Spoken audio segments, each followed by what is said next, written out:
Hi everyone, this is round 5 of the 2025 Pan American Intercollegiate Chess Championship. I am representing Shippensburg University. Y'all got the shirt on. And yeah, I'm recording back from home. This is post-event. And yeah, leading up to this round 5 against University of Washington, we were 3 out of 4. So, and most other teams were 3 out of 4. There's only 3 teams that were 3.5 out of 4, and we were playing one of them, University of Washington. They had an average rating of 1,300, but they're definitely underrated. I mean, it's kind of dumb how it works because people coming in as unrated for team average purposes, they're considered to be 100. Which is disgusting, and their board 4 is definitely not rated 100. So I think that's kind of disgusting. I don't think they should be doing that rule. I do think they should change that. Anyways, but that's just me complaining. So my opponent is probably the lowest one definitely the lowest rated opponent I faced for the entire event. I didn't know that at the time, actually. I didn't realize her rating was 1653. But anyways, I really want to win for our team. We drew the last 2 matches. And yeah, we're still in contention for first place. So with that being said, I will hop right into it. So I play e4, good old trusty, and she plays a Scandi. And she actually plays knight f6 here instead of taking back immediately. And for people in Pennsylvania, they'll understand this. People in Pennsylvania, this is the Mussolino line, because after d4, so now if knight takes immediately, I'm just gonna go c4, and you know I have a huge development lead. I mean, I already have 2 pawns in the center, and you know she had to waste time moving her knight back and forth. Instead of taking back immediately, you go bishop g4, the Mussolino special, and this is a pawn gambit by black. I do not accept the gambit. I give the pawn back. I think you can do some combination of like f3 and like c4 or something along, or maybe you go bishop check first and then c4, something like that. There's ways to keep hold of the pawn and keep a pleasant position. I don't go for that. I just go check immediately, and after she blocks, I just drop my bishop back. If you go c6, and take the queen, you actually lose the game. I think this is how you lose the game. No, you lose the game by this.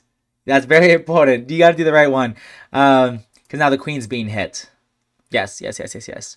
And if you do something like this and this, I'm up a piece. Anyways, I did not play that though, or she did not play this. She did not play c6.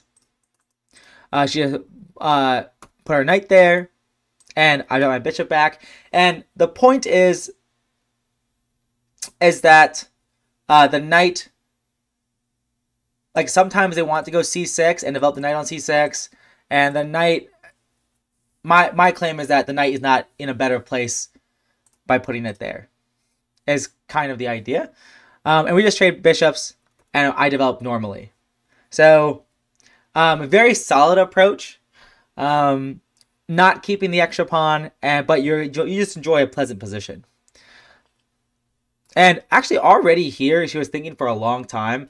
Actually, I think I have it down here. She thought for about 8 minutes ish. So it's kind of interesting how she was a little bit surprised by this opening, by my opening choices. I mean.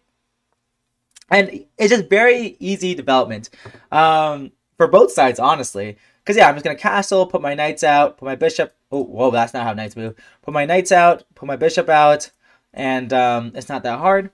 So I was moving relatively quickly here. Bishop d6, yes, definitely the more active move, controlling this diagonal. And now I can't put my bishop on this nice active square, but that's not an issue. Already here, I could consider bishop g5. I was actually analyzing this game with one of my teammates a few days ago, and he actually really likes bishop g5. I considered it, but I didn't really think about it too much. Um, I didn't like how I get tickled. The bishop gets tickled, and like I I don't think this is too scary to think about. Well, firstly, I don't want to take the knight. I don't want to give the bishop here. And this is probably not that scary to think about, but she's not castled yet, so she could just go on a kingside attack. I mean, I castled super early. I didn't want to think about that. Like if I go bishop out to g5, like I have to think about that. Like, am I gonna take the knight? I don't want to. I want to keep the bishop. I want to keep this bishop at least for now. And if she goes h6, why am I doing this? I'm just gonna go rook e1. Very simple developing move. And she castles, and I go knight e5. And I thought this was a very natural way to just continue the position. I was playing pretty quickly, relatively. And I saw c5. Like, I remember calculating before rook e1, just like, okay, rook e1, castles, knight e5, and she could play c5, but I think my position is totally fine there. I remember having that evaluation and thinking that to myself. And here, I take my first big think of the game. I thought for about 23 minutes here, because it felt like I might have a little something. Like, it's a relatively normal position, and black's position is like relatively solid, but now they push c5, and I'm better developed. I have more space in the center, and it feels like I want there to be something. So there probably isn't, but I wanted there to be something. So it's trying to calculate all these different variations, like bishop g5 first. And then I was like, okay, then after pawn takes, then I can take here. And if they take here, well, now I can take here. And if they take here, then I can do this. And I'm like I was like, all that random crap. And then I was like thinking of like, okay, well, I could go, here, or I could go knight b5 first, and then bishop g5, and then knight d7, and then like, so I have ways to, I have like 3 candidate moves that I can do in different orders. I can go bishop d5 first, I can take the knight first, I can go knight b5 first, I can do it after, I can do it second, I can do it third. So I don't remember my specific thoughts and my specific evaluations, because it's been like 5 days-ish, I think, since I played this game. But I felt like there was something here, so that's why it took so long. I mean, the time control is game in 90 plus 30-second increment per move. 30-second bonus per move. So I felt like, so I definitely had the time to think here. It's a good time to think, I think. So, but I ended up landing on just taking the knight. And I thought that if she takes with this knight, I do have knight e4, but I thought this was the most solid way to play. Like, if she just goes bishop e7 like this, allows knight e4, and I could push to d5. So I actually could go knight b5 instead and push to d5 like this. And if she takes with the queen, which is what she did in the game, well, after I take the pawn and she takes back, I tickle the knight, and I thought my position was relatively good. I'm attacking with the knight with tempo because I'm threatening to double her pawns, which maybe that's not such a bad thing, but it feels good. She has to contemplate whether or not doubling the pawns is good for me or not, and I'm going to get my rooks into the game. So I settled on this just because I thought it was very simple, and white's always 1 or 2 moves ahead in development, and white's position or black's position feels a little bit uncomfortable. That's kind of what it feels like. Of course, queen e7 would be a horrible move because knight e4, and I'm attacking everything. I guess I'm mainly just attacking this. This bishop's already defended. So she goes bishop e7, and I go rook a d1. So now both my rooks are centralized very nicely. And here I think she just goes queen c6. I don't see any issue with this. I don't know why she didn't play it. Maybe she didn't like the reason that her bishop's unprotected, and maybe I could go something like knight e4. And if she takes it, I take her bishop. Maybe she was afraid of something like this. I'm honestly not sure.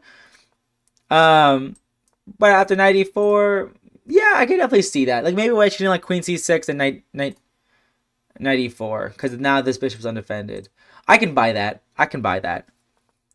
But instead of queen c6 or queen c7, which maybe she liked queen c7 because knight b5. I'm not sure. She plays queen e8, which is not a cough. That's not a cough. She plays queen e8 because, well, I don't know the reason why. It's extremely passive. It's extremely passive. And I was like, what? I was just like, this can't be good. Like, in my head, I'm thinking this can't be good. And around this position, rook 81, I'm the board 2 for my team. I look over to board 1, he's down a pawn.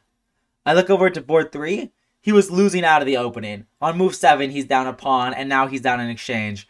I look over to my board 4, and, you know, he's a very aggressive player, but now I see him, he's down, you know, he's down an hour on the clock. His attack didn't break through, and now he's getting counterattacked, and I think his position's horrible. And I'm like, oh my god, we're losing on all 3 boards other than mine. Like, my position is pretty pleasant. But I cannot explain to you the dread, the feeling of hopelessness I felt, because I just realized that we're going to lose the match and no longer be in contention for first place. Because they're 3 out of 4 right now. And if we lose this match, we'll be 3 out of 5. And we're nowhere close to first place. And so I had to leave. After my rook 81, I had to leave the tournament hall because I was absolutely devastated that we just lost the tournament. And the tournament's over. Like, I've never had such a good position and been so sad. But I just said to myself, I just need to play chess. You know, I just need to play my best chess, focus on my own game, and we'll go from there. So, after queen e8, I play queen f3, attacking the pawn, and I'm also threatening to take the knight, and after bishop takes, my knight can hop in. So, I think the best move for her is probably queen c6, and if I do take, she has split pawns, but this endgame is most definitely holdable. Maybe she could be afraid of me getting my rook. Oh, sorry, I'm burping. I had some chocolate milk. I'm out of chocolate milk now. This cup is empty. Sad. Maybe she could be afraid of something like that, getting my rook on the 7th rank. But I still think this is probably the best move, just defending her pawn. And getting the queen off of that horrible e8 square. Instead, she plays h6, which makes this even better. Like, now after bishop takes and bishop takes knight d5, I'm attacking the bishop, I'm threatening to win a pawn, and there's nothing that she can really do, like, at all. And I'm trading off into this awesome endgame that I felt like I'm never, ever going to lose, and I'm definitely going to win. So after queen d8, there is no good discoveries. The queen that is 3 squares away from the knight is actually really good at guarding the knight's hops. So really cool geometry here. But after she takes, I take. Wait, I ordered that wrong. Anyways, but we trade off the queens and the minor pieces, and I get a rook on the 7th rank. She defends her pawn, but now I have all the time in the world to get both my rooks on the 7th, and I'm like, oh my god, I'm crushing. You know, oh my god, I'm crushing. So, and we're still gonna lose the match, except at around this position, I look around me, my board 1 was down a pawn, but now he's up a pawn. It's a heavy piece endgame with 1 rook each and a pawn and a queen each, but he's up a pawn. He's never going to lose that position. And then I look over to my left. okay, the board 3, it's still probably going to lose. It's closer to a draw. There's only a couple pawns left on the board, but it's closer to a draw. But he's probably going to lose still. And the board 4 is winning. The board 4 is winning. What? What? I was like, holy crap. I leave the tournament hall again because I realize, oh my God, we're going to win the match. We're going to be on board 1 in round 6. We're going to win first place. We're going to win this tournament. Oh my God. And I came back to the tournament hall, and I'm like, okay, we're going to do this. Like, we're going to freaking do this, dude. And so after B3, I had about 37 minutes. And after she played A5, she had about 27 minutes. So a lot of time has passed since the opening, despite the position being, fairly simple. Anyways, so I prepare the doubling up with the rooks. Then my 2 rooks on the 7th are going to, destroy this position. So she tries to trade off 1. And I'm happy to trade off here because I still have 1 rook on the 7th. And my rook is perfectly placed. And she plays B5. Very tricky move. And it's taking advantage of the fact that I have back rank issues. I'm totally fine, though. But I am forced to trade off 1 pair of rooks. If I don't trade off 1 pair of rooks, let's say I take the pawn after she takes. What am I threatening? Like, what am I threatening? Like, if I take back, okay, she's probably going to take, and take this pawn. And the king is still cut off, but let's say G3. Or honestly, even this move. I didn't feel great about my winning chances here. So, like, am I really going to take this F-pawn and allow her to take on C4? No, like, not really. So I do think what's best is just to take and take this pawn and go rook A7. If I don't go rook A7, and let's say I go king or pawn G3, I didn't want to have to calculate A4 because if I do accept the pawn gambit, like, are my doubled A pawns really scaring anybody? I am up a pawn, but I didn't feel great about my winning chances here compared to just putting my rook on A7. And now if A4, I just take like this, and I have connected passers. So that's why I played rook A7. And I thought it was a very logical move. So, I'm still up. I still have a rook on the 7th rank. My rook is so much more active than her rook, and she is studying back rank mate. And if I go, and I can't approach the pawn, I can't approach these pawns immediately because of check here and check, and she picks up this pawn and maybe even these pawns first. I don't know. So the winning strategy, the plan, is for me to bring the king closer to these pawns and start pushing them forward, and eventually get one to B7. And if she tries to bring her own king forward this way, well, now my rook can slide over and eat up her pawns on the king side. So this should be a very, very much winning endgame. At least I felt so. So G3, and I bring my king up like this. So I don't want to cross on the 2nd rank because then she could check me and win my A2 pawn. So I go up with my king. And now this check doesn't really do anything because I'm just going to go forward. And this check actually helps me get closer to my pawns. And she could try to go for this and go for an ending like this. But it feels like this should be winning for white. It feels like this should still be winning. I could maybe even just continue pushing this pawn and doing something like this. Like this could still be, this should still be winning. I'm like, I don't know. Like I would have to calculate this. It feels a bit weird to give up so many pawns. So I could probably just play H4 first. Anyways. So if she checks me with the rook, that's just going to help me.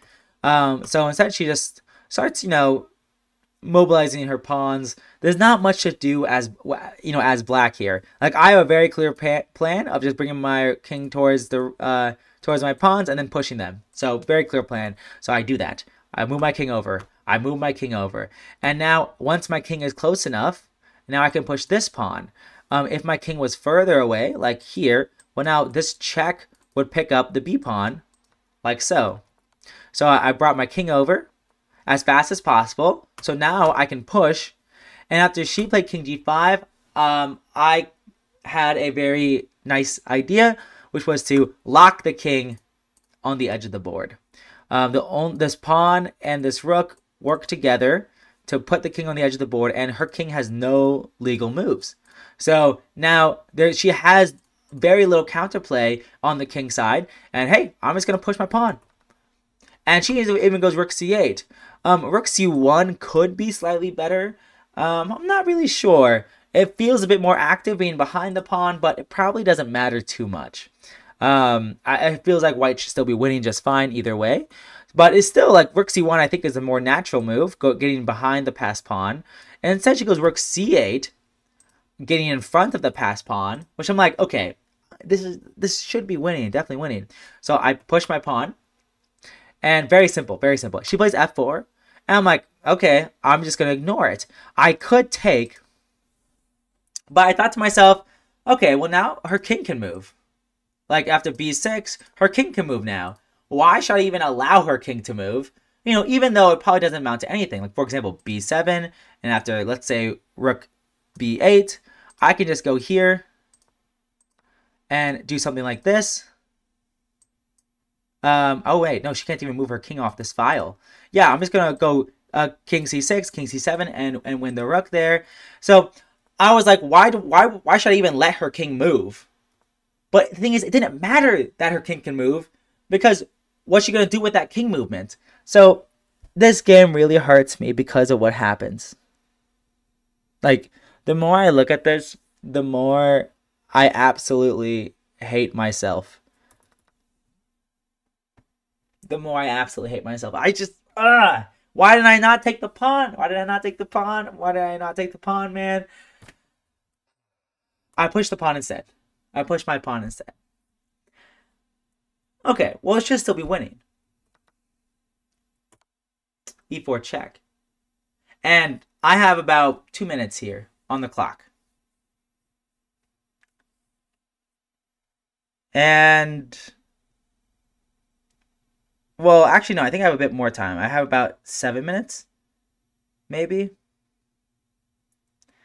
And I get scared because I thought of something like takes, and after f5, I take. This is a draw. This is a draw. Her king has no legal moves. Rook check to eternity. I have not checked it with an engine, by the way. I just think it's a draw. I mean, it's been 5 days. I still haven't checked it with an engine. I think it's a draw. I think it's a draw. Because the rook just continues checking. Although here, the king hides, except it doesn't. The king can't hide. The king can't hide. There's stalemate traps. I can't take. It would be a draw. Sad. So I got super scared. Like, after e4 check, I think the winning strategy could be, like I said, I haven't checked it with an engine yet, but maybe takes the first pawn and you don't take the second pawn. And if she pushes, now if you go here, there's more stalemate traps. There's more stalemate traps. So if she goes f4, you take. Wait, yeah, f4, take. Just take. Just take, you dummy. Her king's stuck on this side of the board. Her king has movement, but it doesn't do anything. Like, you have all the time in the world. Nathan in the past. Nathan in the past. Play this. Play this. Win the game, Nathan. Win the game. Nathan, win the game. But instead, I get too scared because I honestly, I don't see the idea of after f4 taking. I don't see it. I don't see it. How do I not see it? You have 7 minutes or 5 minutes or something, man. You gotta. How do you not see that? You get too scared. No. So instead, I don't take it. This should still be fine. But I'm still scared. And I get rid of any stalemate ideas by sacrificing a pawn and playing b7. And she actually comes with this nice idea to push the pawn. Like, if it's hard for me to promote immediately. And she's going to push the pawn and then push this pawn or something like that. Or, you know, vice versa. So I go rook c7, preparing rook c8 to block the pawn, to block the rook's vision on the pawn's promotion square so I can promote my own pawn. So she has to blockade. So now rook c8, rook takes b7. So instead of, so she plays that, and I just take the pawn, because if I go towards the, if I help my rook promote the pawn now, she could probably sacrifice one pawn and then promote the other. So that's why I take the e4 pawn instead. And she plays king h4.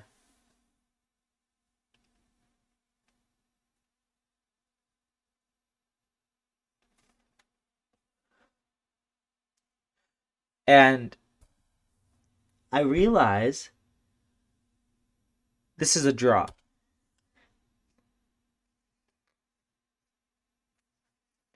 I'm like, God darn it. God, screw it. God, I can't believe it. God, we're supposed to win the match. We're supposed to win the match. Our board 3 lost. Our board 4 won. Our board 1 drew. It's all up to me. It's all up to me. It's, if I win, our team wins. If I win, we're on the top board. We're in contention for first place. We're going to win the tournament. It's on me, and I just blew it. That's what I felt. And I go down to my last seconds here because I really wanted to win, but I couldn't find it. So why is it a draw? Why is it a draw? Why do I think it's a draw? Maybe I'm wrong. Maybe the game review is going to tell me I'm stupid and this is winning. I don't think so, though.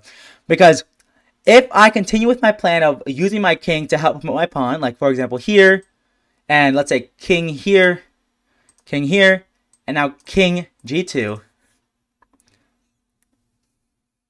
Well, let's say I go here, and after king takes, king c7, rook takes, sacrificing the rook for the pawn, and let's say g3. I mean, this is a draw. Look how far away this king is. And of course, white could have done different move orders. White could have done, you know, different things. This is a draw, and this is a draw.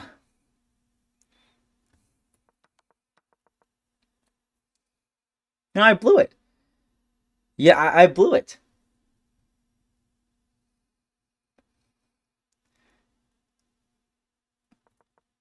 Like, damn,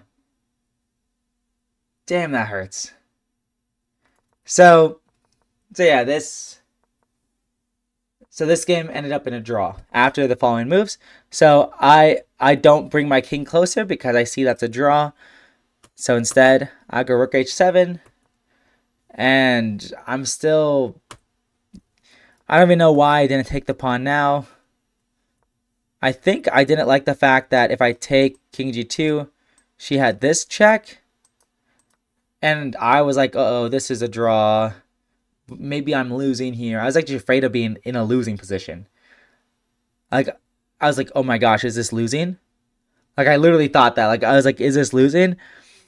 So instead, I went my king first, and this happens, and she offers a draw, and I accept. You know. Man, that's a hard game. God. Ugh. So, that game was tough. And I went through a lot of emotions during that game. And apparently I'm going through a lot of emotions even now. And the opening went smoothly. I got just a very, very pleasant position. And I think I did a great job of just playing simple chess. Like, I did not do anything special in that game. I did nothing special. All I did, I developed my pieces. I put my pieces in the center. I traded some pieces to win more time. I'm winning time by attacking her knight and threatening to double her pawns. And I win more time by bringing my rook in the center to attack her queen. And then I tag her pawn and create an X-ray. So my rook is X-raying her queen. And then I use a tactic, this pin, to force her into an endgame where I have 2 rooks on the 7th.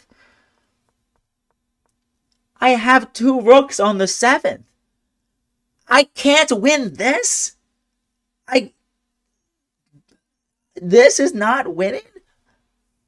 Or it is winning, but I can't win it. And, I think I do a good job of just, keeping track of this pawn, and my rook's still active. I'm not losing any winning chances here. I think I'm still winning, and I employ the right idea. I bring my king over. I'm going to push my pawns, and I do it. I don't think this was a bad move. Forcing her king in the corner. And just take. Past Nathan. Just take. What is she going to do with her king? These king moves don't do anything. And her pawns are not threatening. Her king is still stuck on the side of the board. Just take the pawn. But I don't. I'm like, oh, I'm just going to push my pawn. But it's okay. This is still winning. Take the pawn. And don't take the second one. Until you have to, like this. And, I need to stop whining. But, man, so I do a good job in the beginning of the endgame, and I just fall apart in the time trouble. Not taking this pawn, and then sacrificing this pawn? That's ridiculous. That's ridiculous. A horrible move. Just sacrificing the pawn like this, I mean. And blundering it into a draw. Like so. And yeah, I mean, that's the game. We drew University of Washington. And yeah, that was the game. That was the game. And in the last round, we played the University of Massachusetts. And the truth is, going into the last round, where we know we're not going to win first place, but we think we can still get second, third, or fourth. Second, third, and fourth also get plaques. We drew the match. We drew this match against University of Washington, and we're still in contention for plaques and a trophy. Or a trophy, I mean. So, whew. Hope you guys enjoyed and learned something. I'm going to hit the game review, and I'll see you guys in the next one.